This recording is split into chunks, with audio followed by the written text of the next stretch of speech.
शनि केतु और चंद्र कंजक्शन पर हम लगातार विचार कर रहे हैं। इस वीडियो में आप लोगों के लिए अब चर्चा करेंगे अष्टम भाव के लिए। तो अष्टम भाव में अगर आपका तुला लग्न है तो कुछ इस प्रकार से आपको ये प्लेसमेंट नजर आएगी, जहां पर ये तीनों ही ग्रह आपके वृषभ राशि में यहाँ स्थित होंगे। देखिए, शनि यहाँ पे वैसे तो कारक ग्रह हैं ही आपके लिए, और वो फोर्थ और फिफ्थ हाउस के लॉर्ड होकर यहाँ आ रहे हैं, जबकि चंद्रमा आपके लिए आपके 10वें घर के स्वामी होकर यहाँ आ रहे हैं। ऐसे में ये कंजक्शन आपकी मैरिड लाइफ, आपकी रिलेशनशिप, आपकी आर्थिक स्थिति या आपके कैरियर, बहुत सारे मामलों पर प्रभाव डालेगा। शनि यहाँ पे अगर वक्री हैं तो वो केतु के प्रभाव में काफी ज्यादा होंगे, क्योंकि फिर शनि वक्री होने के केस में भी वो आपके सप्तम भाव की तरफ ही मूव कर रहे हैं। लेकिन अगर शनि सामान्य स्थिति में है तो कुछ हद तक आप यहाँ शनि का बेहतर परिणाम देख सकते हैं। शनि केतु के साथ मिलकर यहाँ वैराग्य योग या वैराग्य युति का निर्माण कर रहे हैं। दूसरी तरफ केतु यहाँ चंद्रमा के साथ मिलकर ग्रहण दोष बना रहे हैं, और शनि और चंद्र का बन रहा है यहाँ पे विष दोष।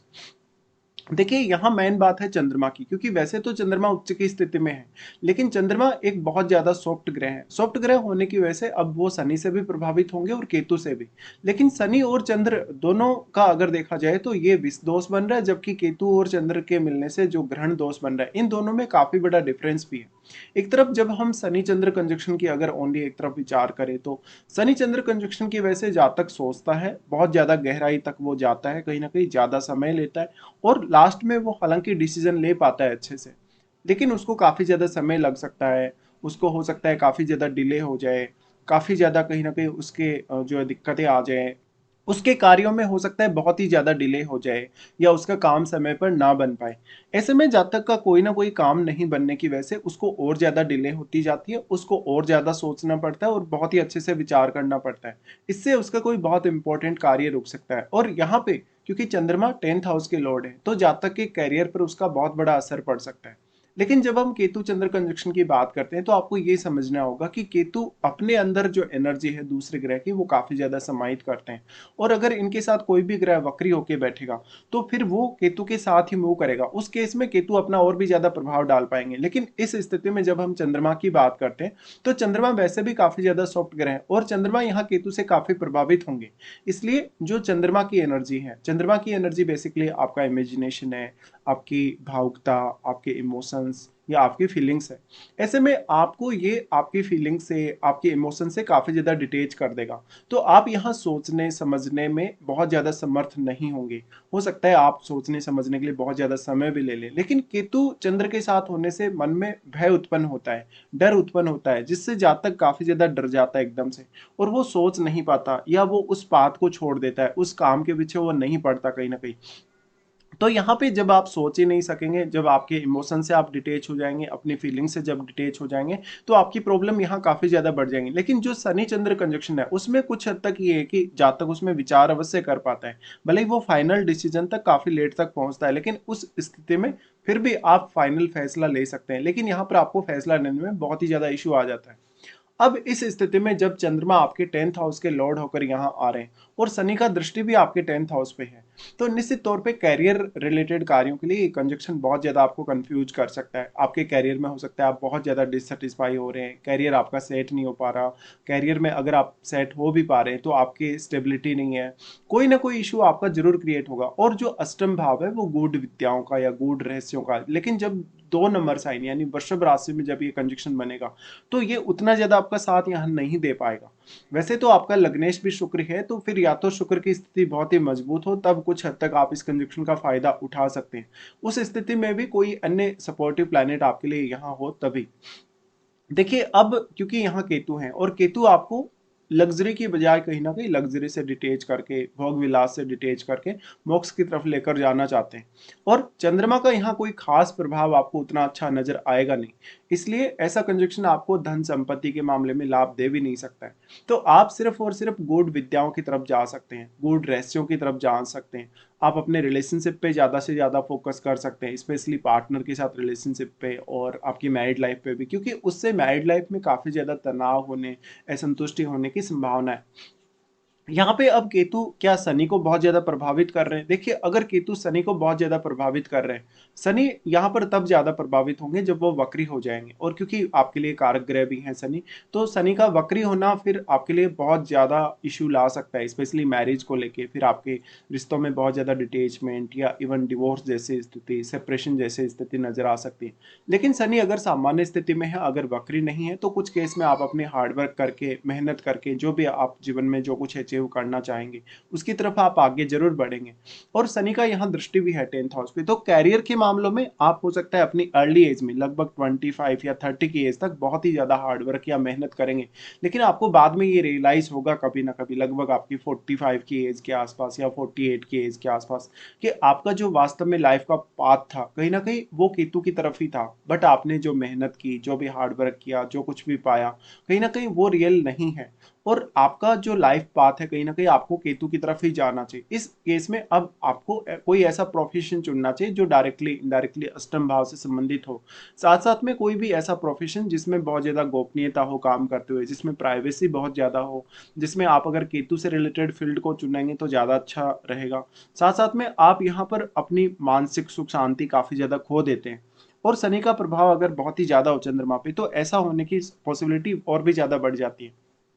अब क्योंकि जो चंद्रमा है वो शनि से और केतु दोनों से ही प्रभावित हैं, ऐसे में आपको ओवर थिंकिंग का शिकार बनाता है ये कंजक्शन। ओवर थिंकिंग होने के साथ साथ मन में अज्ञात सा भय होना, डिप्रेशन जैसी प्रॉब्लम होना, मानसिक रूप से कोई ना कोई प्रकार की परेशानी या कष्ट होते रहना, इस प्रकार की स्थिति बन सकती है। अब सिर्फ और सिर्फ ये जो फीलिंग है, ये सिर्फ आप ही समझ सकते हैं। कोई अकेला जो व्यक्ति है आपकी लाइफ में, कोई और आपके कॉन्टेक्ट में है, वो व्यक्ति समझ भी नहीं सकता। ऐसा जो कंजक्शन है वो आपको दूसरे रिश्तों से, परिवार से, इवन जीवन साथी से काफ़ी ज़्यादा डिटेच कर सकता है, और फिर आप में थोड़ा अकेले होने की भावना आ सकती है।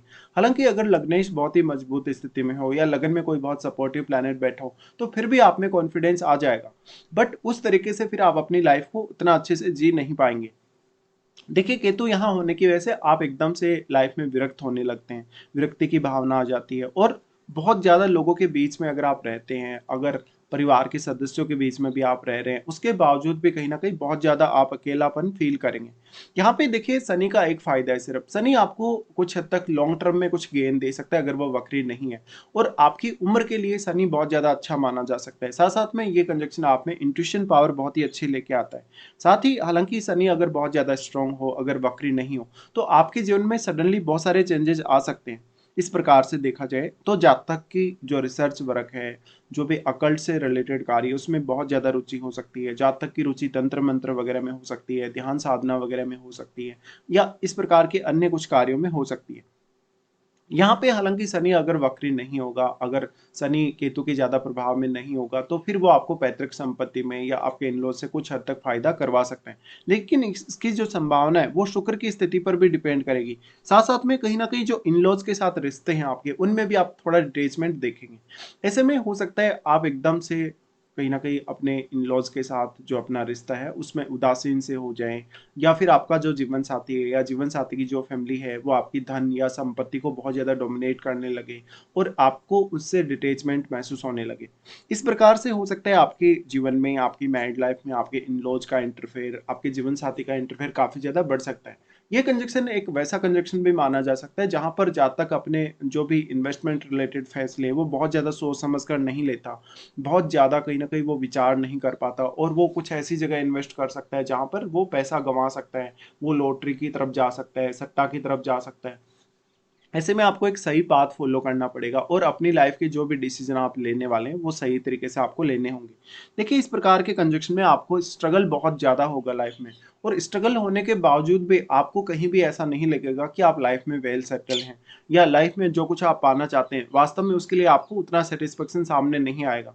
अगर हम यहाँ दृष्टि संबंध के हिसाब से विचार करेंगे, तो शनि का सबसे पहले दृष्टि आ जाता है आपके 10वें घर पे, जहाँ पर अगर शनि वक्री ना हो, तो देखिए शनि वक्री नहीं होने के केस में आपको काफ़ी ज़्यादा व्यवधान लाते हैं, आपको काफ़ी ज़्यादा डिले करते हैं करियर के मामलों में, साथ-साथ में करियर रिलेटेड फैसले लेने में भी कुछ ऐसी स्थिति सामने आती है। तो जब तक बहुत ही लेट सेटल हो पाएगा अपने करियर में, और अगर वो सेटल हो भी जाएगा किसी भी तरीके से हार्ड वर्क करके, मेहनत करके, तो वो उतना ज़्यादा अपने आप को सैटिस्फाई फ़ील नहीं करवा पाएगा। दूसरी तरफ अगर यहाँ पे शनि वक्री स्थिति में हो, तो फिर ये वैराग्य योग या वैराग्य युति बनाते हैं, जिससे जहाँ तक कंप्लीटली अपने प्रोफेशन से, अपने कार्य से डिटैच हो जाता है, वो धन या संपत्ति से भी बहुत जल्दी डिटैच हो जाता है, और वो एक ऐसे मार्ग का अनुसरण कर रहा होता है जहाँ पर लाइफ कहीं न कहीं उसको आत्मज्ञान की तरफ लेकर जाती है, या केतु उसको मोक्ष की तरफ लेकर जाते हैं। फिर यहाँ बैठे ग्रह के मामले में आप में बहुत ज़्यादा डिसिप्लिन आ जाएगा, जो भी ग्रह आपका 10th हाउस में होगा। तो 10th हाउस में किस प्रकार का प्लैनेट आपका बैठा है, 10th हाउस में बैठा हुआ जो ग्रह है वो आपके चार्ट में कौन-कौन से भावों को रिप्रेजेंट कर रहा है। कुछ हद तक उन भावों के मामले में भी आप में डिसिप्लिन रहेगा। उसके बाद इनका दृष्टि आ जाता है दूसरे घर पे, लेकिन दूसरे घर में ऑलरेडी आपके राहु स्थित होंगे। देखिए यहाँ इन प्लैनेट्स का उतना अधिक प्रभाव नहीं पड़ सकता, क्योंकि केतु इनके साथ है और केतु ने इन दोनों प्लैनेट्स की एनर्जी और भाव की एनर्जी को अपने में समाहित किया है। इसलिए यहाँ सेकंड हाउस में तो आपके राहु का ही प्रभाव सबसे ज़्यादा रहेगा, और फिर राहु के साथ भी यदि कोई ग्रह आपके सेकंड हाउस में बैठा है तो फिर उसका प्रभाव भी आप यहाँ काउंट कर सकते हैं। बट यहाँ राहु का स्वयं का जो प्रभाव है आपके अष्टम भाव पे, यहाँ राहु भी स्वयं उतना अधिक प्रभाव नहीं डाल सकते, और जितना भी प्रभाव राहु डालेंगे उसको केतु अपने में समाहित कर लेंगे या अवशोषित कर लेंगे। यहाँ पे वैसे राहु का प्रभाव जरूर है, और राहु और केतु के बीच में जो एंगल बन रहा है 180 डिग्री का, उसकी वजह से राहु एक सीमा तक ही अपना प्रभाव अष्टम पर डाल सकते हैं, लेकिन राहु आपको रिश्तों के मामले में तो उतना मदद नहीं करेंगे। फिर भी राहु आपको मदद कर सकते हैं अष्टम भाव को एक्सप्लोर करने में, अष्टम भाव से जुड़े रहस्यों को जानने में, रिसर्च वगैरह में। और राहु स्वयं बहुत ज़्यादा मिस्टीरियस प्लैनेट है, तो वो आपको कहीं न कहीं मोक्ष की तरफ जाने के लिए प्रेरित नहीं करेंगे हालाँकि, लेकिन फिर भी वो आपको अष्टम भाव से जुड़े रहस्यों को जानने में काफ़ी हेल्प कर सकते हैं। इसके साथ-साथ फिर यहाँ राहु के साथ बैठे हुए ग्रह का जो इम्पोर्टेंस है, राहु के साथ बैठे हुए ग्रह का जो प्रभाव है, वो काफ़ी ज़्यादा बढ़ जाए। क्योंकि राहु के साथ बैठा हुआ ग्रह राहु की वजह से काफ़ी मल्टीप्लाई हुआ है, उस ग्रह की क्वालिटीज़ काफ़ी मल्टीप्लाई हुई हैं। तो अब वो ग्रह इतना ज़्यादा सक्षम है कि वो यहाँ इन तीनों प्लैनेट्स को ही अपनी दृष्टि से काफ़ी ज़्यादा प्रभावित कर पाए। इसके साथ-साथ फिर अगर देखा जाएगा शनि के प्रभाव को, तो शनि सेकंड हाउस के साथ-साथ फिर आपके यहाँ पे प्रभाव डालते हैं पंचम घर पे। अब इंटरेस्टिंगली यहाँ पर पंचम भाव वैसे तो शनि का स्वयं का ही है। अगर शनि यहाँ पे वक्री हो जाते हैं, उस केस में वो आपको गूढ़ विद्याओं को सिखाने, गूढ़ विद्याओं को जानने की तरफ आकर्षित कर सकते हैं, और फिर वो आपकी लव लाइफ और संतान वगैरह के पक्ष को काफ़ी डैमेज कर सकते हैं। वैसे शनि अपने घर पे दृष्टि डाल रहे हैं, तो तभी शनि यहाँ ज़्यादा अच्छे परिणाम दे सकते हैं जब वो वक्री नहीं है। वक्री होने के केस में फिर आप अपने अष्टम भाव पे सबसे ज़्यादा फोकस करें।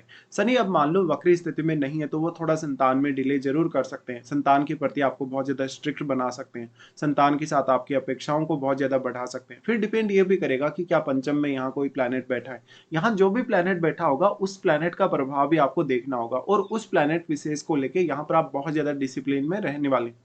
इस प्रकार का शनि अगर वक्री नहीं है, तो कुछ हद तक आपको फायदे करवा सकता है शेयर मार्केट वगैरह से, लॉटरी या सट्टा वगैरह से। लेकिन वहाँ भी अगर आप में बहुत ज़्यादा कहीं न कहीं लालच आ जाता है, आप में कहीं न कहीं बहुत ज़्यादा पैसा कमाने की अगर प्रवृत्ति आ जाती है, किसी दूसरे ग्रह के प्रभाव की वजह से, तो आपको काफ़ी ज़्यादा नुकसान हो सकता है, और फिर आप अपनी मेंटालिटी या आप अपने विचारों को बहुत जल्दी बदल भी लेते हैं। वो भी एक प्रॉब्लम आपके लिए हो सकती है। तो बेसिकली इस प्रकार का जो कंजक्शन होगा, वो आपको बहुत ज़्यादा ओवरथिंकिंग देगा, या आपके जो भी निर्णय होंगे उनमें बहुत ज़्यादा उतार-चढ़ाव रहेंगे। इसकी वजह से आपकी पूरी की पूरी लाइफ, चाहे आपका करियर हो, आपकी आर्थिक स्थिति हो, आपके रिलेशनशिप हैं, इन सब पर अवश्य प्रभाव पड़ेगा, और इनमें स्टेबिलिटी लाने के लिए आपको बहुत ज़्यादा जीवन में स्ट्रगल करना पड़ेगा। फिर डिपेंड ये करता है कि क्या शनि, केतु या चंद्रमा में से आपको किसी की महादशा है। अगर इनमें से आपको किसी की भी महादशा है, तो महादशा के दौरान जो प्रभाव या जो परिणाम है, वो और भी ज़्यादा आपके सामने स्ट्रांगली आ सकते हैं।